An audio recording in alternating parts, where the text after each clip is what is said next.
Hello hello, welcome to the YouTube channel cricket algorithm. उम्मीद है आप सब लोग खैरियत से होंगे। तो जनाब, हिंदुस्तान 2026 टी20 वर्ल्ड कप का टाइटल जीत चुका है। ऑसम परफॉर्मेंस जिसे कहते हैं, कमांडिंग परफॉर्मेंस थी आज। फाइनल में इतनी स्ट्रॉन्ग परफॉर्मेंस मैंने किसी टीम की नहीं देखी आज तक। नेल बाइटर्स हुए हैं, सुपर ओवर्स हुए हैं, सब कुछ हुआ है। लेकिन आज जो कमांडिंग विक्ट्री थी, that is seriously an awesome effort. मैं हिंदुस्तान ने एक नई तारीख रकम की है, क्योंकि कंसेक्यूटिव 2 टी20 वर्ल्ड कप जीतना ये आज तक किसी टीम ने नहीं किया था। दूसरा, पांचवा सॉरी, होम ग्राउंड पे आज तक कभी भी कोई टीम जो है फाइनल नहीं जीती। दूसरी तारीख रकम की। तीसरा, अहमदाबाद के जो कर्स बोलते थे लोग कि भाई अहमदाबाद में हिंदुस्तान ने कभी कोई ट्रॉफी लिफ्ट नहीं की, वो भी तोड़ दिया उन्होंने आज। सारे जो जिंक्स थे वो खत्म कर दिया आज टीम ने यहाँ पर। और मेरे हिसाब से ये पांचवा, 83, 2007, 11, 24 पांचवा टाइटल आईसीसी का जीते हैं। हाँ, वैसे चैंपियंस ट्रॉफी को मैं भी काउंट नहीं कर रहा। तो वैसे देख लें तो आप उस हिसाब से तो और भी अभी अंडर 19 भी जीते हैं, वुमेन्स भी जीते हैं। तो all over it's like India सही जगह पे सही इन्वेस्टमेंट कर रहे हैं अपने प्लेयर्स के ऊपर, मेरिट पे सिलेक्शन कर रहे हैं। इस डाउन द लेवल अगर आप जाएं तो स्ट्रक्चर्स इतने स्ट्रॉन्ग हैं कि प्लेयर्स जो हैं वो निखर के ऐसे प्लेटफॉर्म पे जब आते हैं इंटरनेशनल लेवल पे, तो वो ऑलरेडी इतना मन चुके होते हैं कि उन्हें सिर्फ थोड़ा सा गाइड ही करना होता है। तो that is hats off to BCCI on that. बात करते हैं शुरू से। न्यूजीलैंड ने टॉस जीता और जो है पहले बॉलिंग का फैसला किया। मुझे डाउट था इस हिसाब से कि मैंने कहा यार ये मतलब चाहते तो टारगेट पुट करके प्रेशर भी डाल सकते थे, लेकिन पता नहीं न्यूजीलैंड, और मुझे ऐसा लग रहा था वो चेस के लिए ही जाएंगे। अ, जब और न्यूजीलैंड जब कोई बैटिंग की दावत देता है ना, तो उसके पास कुछ प्लान होते हैं। मैकॉन्गे को ड्रॉप करना मेरे हिसाब से गलती थी इस मैच में। आपने डफी को खिलाया, डफी को आपने 4 मैचेस बिठाए रखे बाहर, एंड उसके बाद आप उसे टीम में लेके आते हो। और मेरे हिसाब से उसको सडनली इतना बड़ा मैच देना फजूल था। उसकी फॉर्म इंडिया के खिलाफ बहुत खराब थी। साउथ अफ्रीका होता एक डिफरेंट बात थी, इंग्लैंड होता डिफरेंट बात थी, लेकिन इस टीम के खिलाफ डफी को लाना फजूल था। मैकॉग्नी को लेके आ सकते थे क्योंकि वो एक अच्छा ऑफ स्पिनर है। गलती की, और उससे अगर आप अटैक कराते तो शायद आपको चांस था ऊपर विकेट निकालने का, लेकिन आपने पहले फास्ट बॉलर कराया, फिर आप फिलिप्स को ले आए।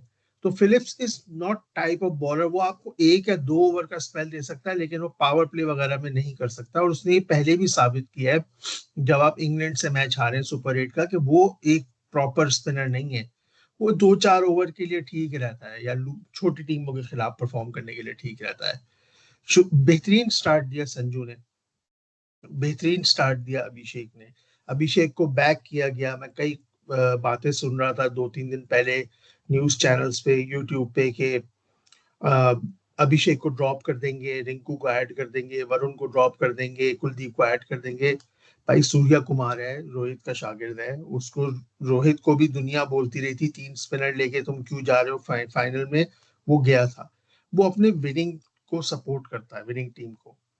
ऐसी बात नहीं है कि वो सिराज को खिलाता है, उसको ये इस पर डाउट करता है, लेकिन वो अपना विनिंग कॉम्बो रखता है। उसने पूरे टूर्नामेंट अभिषेक पे ट्रस्ट किया। आज के दिन अगर वो उसे ड्रॉप करता, तो एक तरह से उसका जो मोराल लूज होता ना, वो आगे भी रिकवर करने में थोड़ा टाइम लग जाता उसे, कि यार मुझे इतने बड़े मैच से ड्रॉप कर दिया। आज वो उसका जो कंट्रीब्यूशन है, वो उसकी आगे फॉर्म बहुत अच्छी कैरी करेगा टूर्नामेंट्स के अंदर। सेम गो संजू, ऑसम स्टार्ट। ये वही खिलाड़ी है जिसको 11 में क्या 13 में भी जगह नहीं मिल रही थी। मैं इसलिए बोलता हूँ, जब पहला मैच यूएसए के खिलाफ हुआ था तो बुमराह इंजर्ड था, और आई थिंक सिराज उसको टेकअप करने वाला था 1-2 मैचेस के लिए। एक और इंजरी हुई थी, मुझे याद पड़ रहा है उसमें। तो 13 खिलाड़ी बैटिंग कर रहे थे यूएसए के खिलाफ, नेट प्रैक्टिस। तो ये स्पोर्ट्स तक की न्यूज बता रहा हूँ। उसने कहा कि मैं कवर कर रहा था कि कौन सा बैटिंग ऑर्डर आता है, किस तरह से खेलना है। कहने लगे यार सबको बैटिंग करते हुए देखा, सिर्फ संजू सैमसन जो है वो पीछे जो है वो आइस बॉक्स के ऊपर बैठा हुआ नेट से देख रहा था। तो ये है गॉड्स प्लान, कि उसे पता था कि मैं नहीं खेल रहा, वो बैठा हुआ सिर्फ देख रहा था खिलाड़ियों को, एंड देन उसको टीम में सेलेक्ट होना, जिम्बाब्वे के खिलाफ उसने 11 बॉलों पे 28 रन बनाना और अभिषेक को अच्छा स्टार्ट सपोर्ट देना खुद फेस किया उसने आगे बढ़ के। वेस्ट इंडीज के खिलाफ नॉकआउट गेम के अंदर उसने इंडिया को आग पार लगाया। सेमीफाइनल में इंग्लैंड के खिलाफ बेहतरीन इनिंग खेली, 250 का प्लेटफॉर्म रखने वाला वो था। आज के दिन 250 का प्लेटफॉर्म रखने वाला वो था कि हिंदुस्तान, मैं शुरू से बोल रहा था कि हिंदुस्तान स्ट्रगल कर रहा है कि उन्हें टॉप ऑर्डर से सपोर्ट नहीं मिल रही है। अभिषेक ईशान एक मैच में चल गया था, शुरू की बात कर रहा हूँ, सूर्या नहीं चल रहा, और वहां से साथ साथ जो था वो दूसरा ओपनर भी आउट हो जाया करता था, तो बड़ा प्रेशर आ जाया करता था। 10 ओवर में 90 होते थे, ज्यादा था 180 190 करते थे। इस बंदे ने साबित किया कि मैं 10 ओवर में आपको 120 दूंगा और आप 20 ओवर में 240 250 करोगे, और विकेटें सिर्फ 2 गिरी भी होंगी, जो शुरू में 3 या 4 आउट होती थी। स्काई का पूरा पुअर टूर्नामेंट चला है, सिर्फ कैप्टनसी की वजह से उसे रखा है। आई विश कि वो देखते हैं आगे चल के T20 के बारे में क्या डिसीजन लेता है अपना। Awesome effort Sanju, awesome effort. जैसा मैंने नॉकआउट्स में कहा था कि ईशान को और अभिषेक को खड़ा होना पड़ेगा संजू के साथ, और आज वो खड़े हुए तो रिजल्ट सामने है आपके। उन दोनों ने प्लेटफॉर्म सेट किया, उसके बाद काफी स्ट्रगल करी। 15 ओवर में 200 जिस टीम के हो गए वो सिर्फ 50 रन करे 5 ओवर में, जिसमें से 23 रन आखिरी ओवर में आए। तो आप सोचो 4 ओवर में सिर्फ 23 से 24 रन बने। तो आप थैंकफुल रहे कि संजू और ईशान ने जो प्लेटफॉर्म सेट किया अभिषेक के साथ 15 ओवर में 200 रन का, वही आपको लेके आया इस मैच के अंदर। फिर बॉलर्स के लिए काम हो गया। न्यूजीलैंड के लिए कल मैं एक दोस्त से अपने बात कर रहा था, तो वो कहने लगा आपको क्या लगता है, मैंने कहा कि साउथ अफ्रीका होती तो मैं 60-40 करता, लेकिन न्यूजीलैंड है तो मैं 70-30 करता हूँ। और 30% भी मैं उस कंडीशन में कहता हूँ कि अगर फिन एलन चल गया, वरना तो ये 90-10 हो जाएगा। और वही हुआ। फिन एलन फ्रस्ट्रेटेड था शुरू से, उनको पता था कि फिन को क्या बॉलिंग करनी है, प्लान था, बुमराह था, और बुमराह ने तो आउट क्लास टूर्नामेंट किया है, दूसरा टूर्नामेंट है उसका। जब जरूरत होती है वो आता है, डिलीवर करता चला जाता है, और यहाँ पर ये प्लेयर ऑफ द टूर्नामेंट लेके चला गया। Awesome bowling, 4 over 15 run, 15 run 4 wicket. Sanju को मैन ऑफ द टूर्नामेंट मिला है। 3 मैचेस के अंदर कंसेक्यूटिव 50s मारी है। सेमीफाइनल फाइनल में इससे पहले 50 शायद आफरीदी की थी, अब संजू की भी है। Brilliant effort in the bowling. अक्षर पटेल, मैं इससे क्रेडिट नहीं देना चाहूंगा, सबसे ज्यादा साइलेंट प्लेयर है टीम का। सेमीफाइनल में 3 कैचेस अगर उसने नहीं पकड़े होते तो मैच कहीं भी जा सकता था, और 3 कैचेस भी लिए, 1 विकेट भी ली। रन नंबर 8वें पे आता है तो मैं कह नहीं सकता, लेकिन आज के मैच में देखें क्रूशल मौके पे उस बंदे ने आकर आपको विकेट निकाल कर दी, मेन प्लेयर्स की। आप देखें उस बंदे ने डेंट किया है, सबसे पहली विकेट वही निकाल के देता है आपको, कई मैचेस में ब्रेक थ्रू वही निकाल के देता है अक्षर पटेल। आज के मैच में अगर आप देखें तो फिन एलन को जो है बेसिकली पटेल ने आउट किया, साइफर्ट को जो है अपना वरुण ने आउट किया, उसके ग्लेन फिलिप्स को पटेल ने आउट किया, और फिर डैरेन मिचेल को पटेल ने आउट किया। तो बॉलिंग फिगर थोड़ी सा, वैसे तो सबने देखा है match, Jasprit Bumrah 4 over 15 run 4 विकेटें, और पटेल जो है अक्षर पटेल 3 ओवर 27 रन 3 विकेटें डेंट करके चले गए।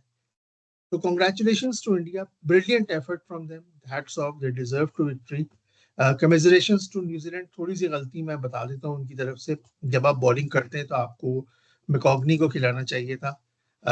डफी जो था नॉर्मली इस टूर्नामेंट में इतने बड़े मैच के लिए फिट नहीं था, मैकॉग्नी खेलता आ रहा था, उसने विकेट भी प्रोड्यूस किए थे। जो आपके एक्सपर्ट होते हैं ना पावर प्ले के, उन्हीं को लेके आना चाहिए। इंडिया ने अपनी स्ट्रेटेजी नहीं चेंज की, उनके बॉलर्स को पता था कि हमने क्या करना है, उनके बैटर्स को पता था हमें क्या करना है। आपको भी अपने बॉलर्स और बैटर दोनों को तैयार करके लाना चाहिए था, उसको खिलाते। और अच्छा ऑफ स्पिनर था इस विकेट पे, Glenn Phillips is not a proper spinner. आप उसके साथ गए, ग्लेन फिलिप्स ने आपको पिछला मैच भी हरवाया था। अगर आपको याद हो इंग्लैंड के खिलाफ जो आपका मैच था, वो उसने 22 रन खा के हरवाया था आपको। तो it was one of a kind, मैं कहूंगा थोड़ी सी गलतियां थी यहाँ पे, आपको मैकॉग्नी को लेना चाहिए था। और अगर आप फास्ट बॉलर खिला भी रहे थे तो आपके पास 2 फास्ट बॉलर बहुत थे, और नीशम के साथ आप जा सकते थे, और बाकी आप 3 स्पिनर्स के साथ जाते, तो आपका अच्छा कॉम्बिनेशन बनता।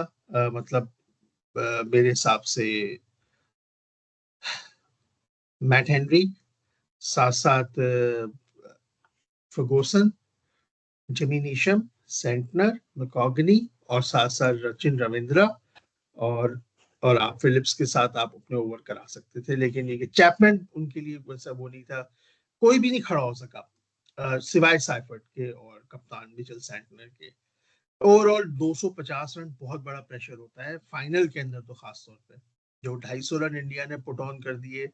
मैं बार बार कह रहा हूँ कि संजू, ईशान और अभिषेक ने जो 200 रन 15 ओवर में बना दिए थे वो बहुत थे। उसके बाद तो न्यूजीलैंड की बॉडी लैंग्वेज चेंज हो गई थी, वो ऑलमोस्ट कोशिश कर रहे थे कि 230 240 से, वो तो आखिरी ओवर में शिवम दुबे ने किया। शिवम दुबे भी बहुत अच्छा परफॉर्मर है, लाइक अक्सर उसको क्रेडिट इतना नहीं देते लोग, लेकिन इस टूर्नामेंट में उस बंदे ने बहुत लोअर ऑर्डर में आकर आपको जो क्विक फायर 7-8 बॉलों पे जो 30 रन 27 रन 25 रन बना के दिए, दैट इज वेरी इंपॉर्टेंट। तो कंग्रेचुलेशन टू इंडिया।